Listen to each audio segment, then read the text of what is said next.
नमस्कार।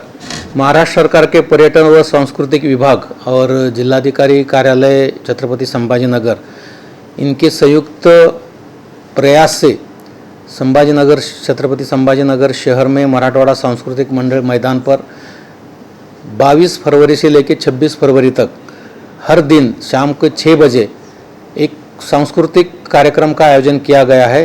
उसमें बहुत सारे बड़े पैमाने पे बड़े बड़े कलाकार जो अपना सांस्कृतिक कार्यक्रम पेश करने वाले हैं। मैं तमाम नागरिक को विनम्र आह्वान करता हूं कि आप ये जो कार्यक्रम सादर होने वाले हैं, ये कार्यक्रम का आप लाभ लीजिए। उसमें श्री अवधूत गुप्ते, श्री आदर्श शिंदे, श्री शाहिर संदेश उमाप, इसके अलावा शिवबा महानाट्य व स्वराज्य लाइव कंसर्ट जैसे बहुत बड़े पैमाने पे फेमस हुए वाले कार्यक्रम यहाँ पेश किए जाने वाले हैं।